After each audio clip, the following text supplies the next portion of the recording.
personality psychology မှာလူတွေရဲ့ personality ကိုအမျိုးမျိုးခွဲခြားသတ်မှတ်ထားကြပါတယ်။ကိုကဘယ်မျိုးစားထဲမှာပါလဲ။ကိုယ့်ရဲ့မိသားစုဝင်တွေကဘယ်မျိုးစားထဲမှာပါလဲ။ကိုယ့်ရဲ့လုပ်ဖို့ကံဘက်တွေကဘယ်မျိုးစားထဲမှာပါလဲ။ကိုယ့်ရဲ့ဝန်ထမ်းတွေကဘယ်မျိုးစားထဲမှာပါလဲဆိုတာကိုသိထားမယ်ဆိုရင်သူတို့နဲ့ထိရောက်အကျိုးရှိတဲ့ပေါင်းသင်းဆက်ဆံမှုတစ်ခုတည်ဆောက်နိုင်မှာဖြစ်ပါတယ်။အခုဗီဒီယိုလေးမှာတော့1950ခုနှစ်မှာဒေါက်တာမေယာဖရစ်မန်နဲ့ဒေါက်တာရီယာရိုစမန်တို့ကစတင်မိတ်ဆက်ပေးခဲ့တဲ့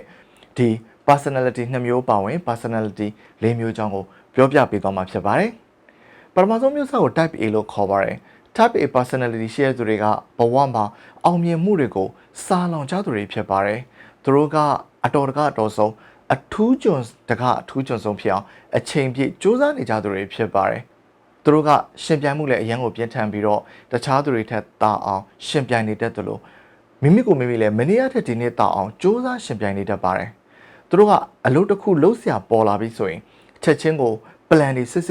ဆွဲတတ်ပါတယ်။ပြီးတော့အဲ့အလုပ်အောင်မြင်တဲ့အထက်ကို plan အတိုင်းတိကျလိုက်လို့ရှိပါတယ်။သူတို့က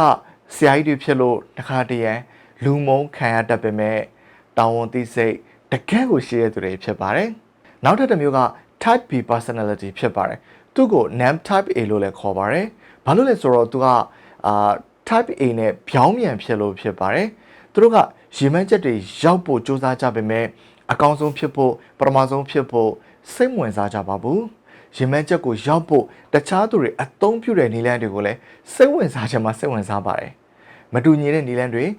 ဖြစ်နိုင်ခြေတွေကိုလည်းစိတ်ဝင်စားတတ်ကြပါတယ်။သူတို့ကအလုပ်တစ်ခုလုပ်เสียပေါ်လာပြီဆိုရင် plan နဲ့ပပတော့ချတတ်ကြပေမဲ့အများစုကဖြစ်လာတဲ့အခြေအနေပေါ်မူတည်ပြီးတော့မီးစင်ကြီးကားဖို့ကိုပိုပြီးစိတ်ဝင်စားတတ်ကြပါတယ်။တတိယမျိုးစားက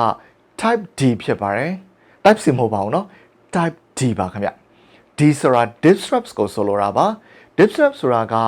တောကပရိဒေဝလို့ဆိုလိုပါတယ်။ type D personality ရှိတဲ့သူတွေကအများအဖြစ်လောကကြီးကိုသူတို့ကိုအစိုးမြင်တဲ့စိတ်ရှိတတ်ကြပါတယ်။ငါတို့နဲ့မှမဟုတ်ဘူး။ငါအရှုံးသမားစသဖြင့်သူတို့လည်းမကောင်းတဲ့စကားတွေပြောနေတတ်ပါတယ်။သူတို့ကအချိန်အများစုမှာမျောလင်းချက်မဲ့တယ်လို့ခံစားနေရတတ်ပါတယ်။နောက်ဆုံးတစ်မျိုးကတော့ type T personality ဖြစ်ပါတယ်။ T က trade seeker ကိုဆိုလိုတာဖြစ်ပါတယ်။သူတို့ကစွန့်စားရင်ခုန်ရတာကိုကြိုက်နှစ်သက်ကြသူတွေဖြစ်ပါတယ်။နှင်းလျှောစီးတာတွေရေလွှာလျှောစီးတာတွေ sky diving ခုန်တာတွေ roller coaster စီးတာတွေတောင်တက်ရတွေစတဲ့အားကစားနည်းတွေကိုနှစ်ချိုက်လှုပ်ဆောင်လေးရှိကြပါတယ်။သူတို့အတွက်အသက်အန္တရာယ်ရှိစေတဲ့ကစားနည်းတွေကိုတော့မကြောက်မရွံ့ပြုလုပ်ကြတာပါ။စွန့်စားရကြိုက်နှစ်သက်လို့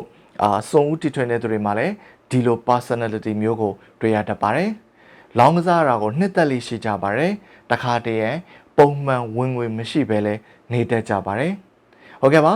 ။အခုလိုခွဲထားတဲ့ personality တွေအရဆိုရင်ကိုကဘယ်မျိုးစားထဲမှာပါလဲဆိုတာကို comment မှာမှန်ပေးသွားပါဦးခင်ဗျာ။နောက်ထပ်လည်းအကျိုးရှိတဲ့ဗီဒီယိုတွေကိုဆက်လက်စူးစမ်းတင်ဆက်ပေးပါဦးမယ်။အခွင့်ရှိရင်ပြန်ဆောင်ကြပါသေးတယ်။ကျွန်တော်ဒေါက်တာဟိန်းတော့ပါ။